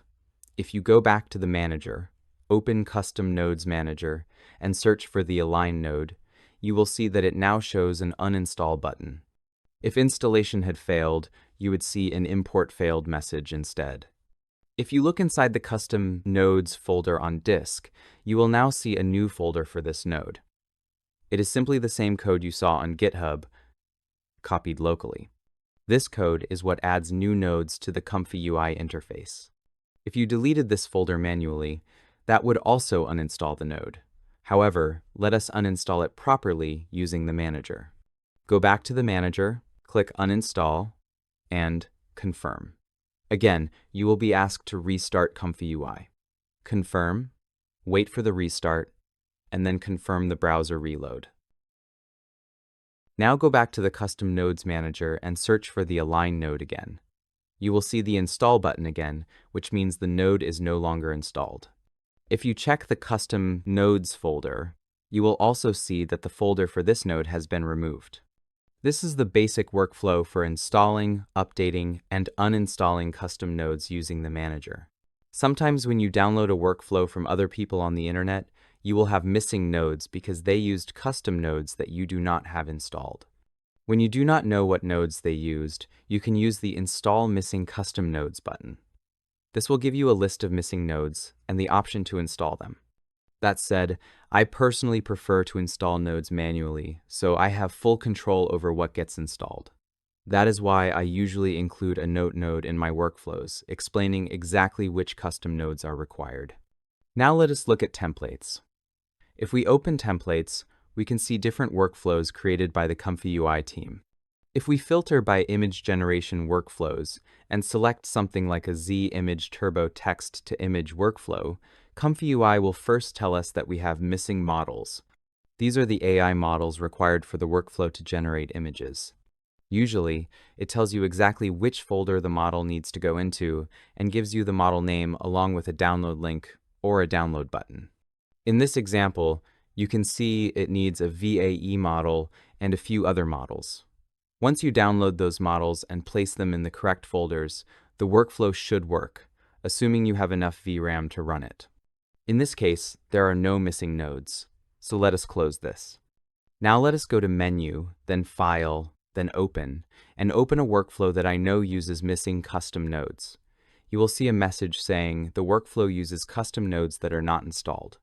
At first, you might not see any red nodes on the canvas. That is because this workflow uses subgraphs. Subgraphs are basically nodes that contain other nodes inside them.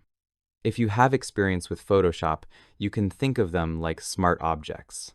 When you see an icon with a square and an arrow, you can click it to enter the subgraph. Once inside, you can see the red node that is missing. If we now open the manager and click Install Missing Custom Nodes, ComfyUI detects that node and offers to install it. For many nodes, this works perfectly. However, some nodes, like Nunchaku, require additional dependencies and extra setup. We will talk about those in a future episode. The important thing to know is that for many workflows, install missing custom nodes can quickly fix the problem. Let us close this for now. If we open the manager again, you will also see a Models Manager. This lets you browse and download models by type. Personally, I rarely use this, because a model without a workflow is not very useful. In my tutorials and on my Discord server, every workflow comes with notes explaining exactly which models you need and where to put them. The ComfyUI templates also clearly list required models and folders. So let us do a quick recap. Use update comfyui.bat to update only ComfyUI. Use update ComfyUI and nodes.bat to update ComfyUI and all custom nodes. Use update easyinstall.bat to update the easyinstall system and helper scripts. The update folder exists for users with other ComfyUI versions. The add-ons folder only exists in the easy install version. Inside add-ons, the tools folder includes the version switcher, which lets you downgrade or upgrade ComfyUI if needed. This is useful when a new update breaks a node you rely on. Inside the ComfyUI folder, the custom nodes folder contains all installed custom nodes. If you delete a folder from here, you uninstall that node. Sometimes, if a node fails to install correctly, deleting its folder and reinstalling can fix the issue. I know this is a lot of information. Do not worry if it does not all stick right away. Practice, experiment, and come back to this tutorial in a month. You will be surprised how many things suddenly make sense that you missed the first time. Regarding the Tcache node, after a few days, ComfyUI was updated again and the problem was still not fixed. There is now version 8, and even if you downgrade to version 7, it is still not fixed. ComfyUI keeps adding updates, and at some point, some custom nodes will stop working. If that node is not important for you, you can delete it or uninstall it. You can also just disable it from the manager, or drag the Tcache folder into the disabled folder so it is disabled. You can move it back out of the disabled folder anytime you want to try it again. In this chapter, I will try to simplify this complex world of diffusion and AI a little. Do not worry if you do not understand everything that is happening. Like I said before, you do not have to be a mechanic and know all the engine parts to know how to drive a car. This is the core idea behind diffusion image generation. The model does not draw an image all at once. It starts from pure random noise. This noise looks like static on a television. The model then runs a sequence of small refinement steps. At each step, a small amount of noise is removed. Early steps reveal very rough shapes. Later steps reveal clearer forms. Final steps add fine details and texture. Image generation is therefore a gradual process. It goes from noise to less noise to recognizable shapes and finally to a finished image. This slide is a simplified visualization. The real process is more complex. In practice, most diffusion models work in a compressed latent space rather than directly on pixels. A neural network predicts what noise should be removed at each step. Even though the real math is more advanced, this simplified view is enough to understand how diffusion works. It's like sculpting. You start with a rough block and remove material until the shape appears. Or like a foggy window clearing up step by step, you don't instantly get a sharp scene. It resolves gradually. Let's open ComfyUI, go to Workflows, and from the Getting Started folder, pick Workflow 1, which is the basic text-to-image example. Even if we cannot fully see what is happening inside the K-sampler step by step, we can still get a good idea of the overall process. Remember, what we see here is a simplified representation of what is actually happening under the hood. First, we want a fixed seed. We will see later that each seed starts with different noise. Right now, we are using 35 steps, which is enough for this model to produce a clear image, like this robot. If we change the steps to 1, you can see that the model does not have enough time to remove the noise, so the image is very unclear with these settings. If we add another step, the change is subtle. Adding another one, you can start to see something forming. By step 4, we can almost see a face. We can automate this process to see the changes faster.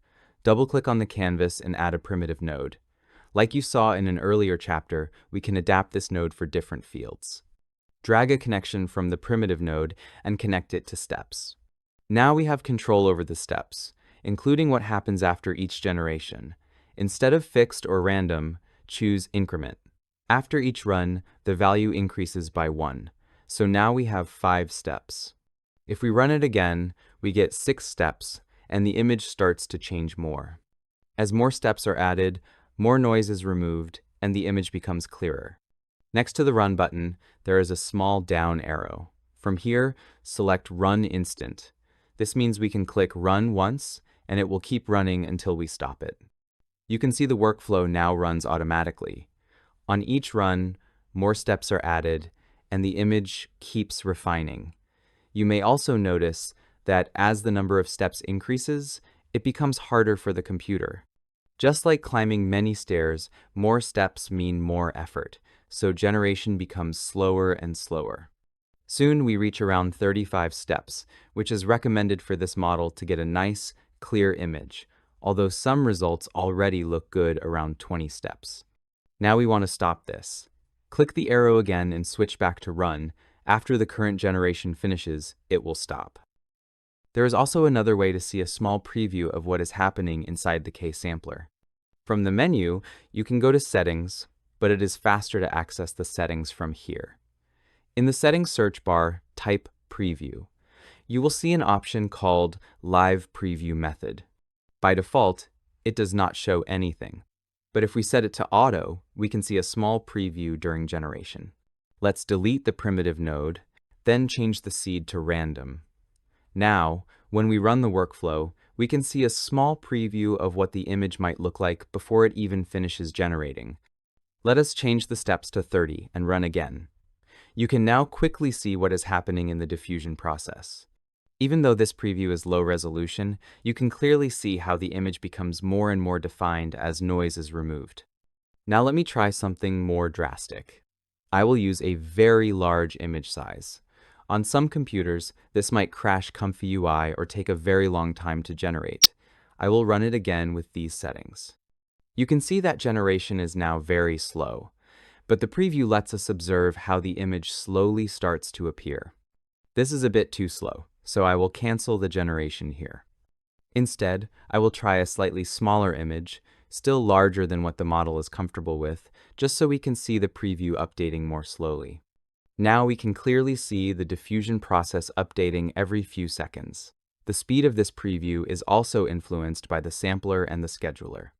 As you may remember, models are trained on specific image sizes. If a model was not trained on large images, it treats them more like multiple smaller images stitched together. For example, our Juggernaut model was trained on 512 pixel images only. Personally, I prefer not to keep the live preview enabled all the time because it can slightly slow down generation. So I will go back to Settings and set the preview option back to default. I will also reset the image width and height. You may notice that the preview is still visible. This can happen because something remains in memory. To fix this, I will press F5 to refresh the browser. Keep in mind that refreshing the browser will reload only the current workflow. If you had other workflows open and did not save them, they will be lost. Now everything is back to normal without the preview. There are still more useful things to learn. This slide explains how a diffusion model is trained. This is not image generation yet.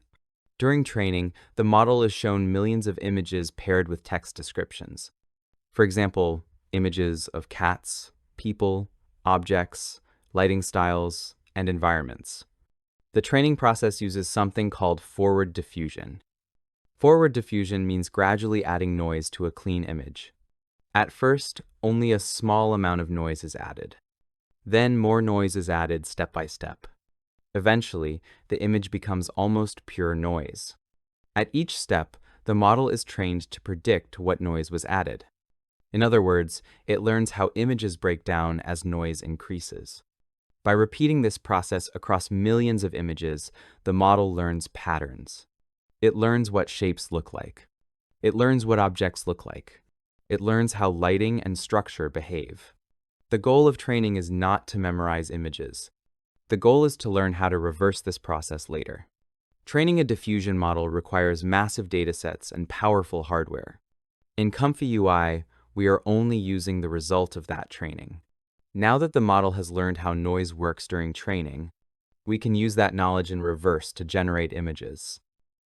This slide shows the difference between training and image generation. During training, the model starts with a clean image. Noise is added step by step until the image becomes pure noise. This is called forward diffusion. This process teaches the model how images break down when noise is added. During generation, the process is reversed. We start from pure random noise. The model removes noise step by step to create an image. It is important to understand this clearly. During generation, we do not add noise like in training. We only remove noise using what the model learned before. This slide explains an important concept that is often misunderstood. The model does not store images in memory. During training, the model never saves photos that it has seen. Instead, it learns patterns and relationships. It learns what shapes look like. It learns what objects look like. It learns how parts of an image relate to each other. For example, it learns that faces usually have eyes in a certain position. It learns that animals have specific structures. It learns how lighting, shadows, and perspective usually behave. All of this knowledge is stored as probabilities inside the model. Not as pictures, but as learned rules. You can think of it like learning a language. You do not memorize every sentence you read. You learn grammar and structure. The model works the same way. It learns visual grammar, not individual images. When the model generates an image, it is not copying anything it has seen before. It is using learned patterns to guide the noise removal process. That is why results can look familiar, but are still new images. This is why changing the prompt changes the result. The prompt activates different learned patterns inside the model. That is also why the same model can generate many different images, even though it was trained only once. So far, we talked about diffusion in a simplified way, as if it happens directly on images. In reality, most modern diffusion models do not work directly on pixel images. Instead, they work in something called latent space. Pixel space is the image as we normally see it. It is made of pixels, with width, height, and color values. Latent space is a compressed representation of that image. It keeps the important structure and information, but removes unnecessary detail. You can think of latent space as a simplified version of the image that is easier for the model to work with. To move between pixel space and latent space, the model uses a VAE. VAE stands for Variational Autoencoder. The VAE has two main jobs. First, it encodes a pixel image into latent space. Second, it decodes a latent image back into pixels. During image generation, diffusion happens in latent space. After the denoising process is finished, the VAE decodes the result back into a visible image. Working in latent space makes diffusion much faster. It also uses less memory and less computing power. This is why models like Stable Diffusion can run on consumer graphics cards. Without latent space, image generation would be much slower and more expensive. In ComfyUI, this is why we see nodes like VAE encode and VAE decode. When we generate images from text, the model works in latent space, and VAE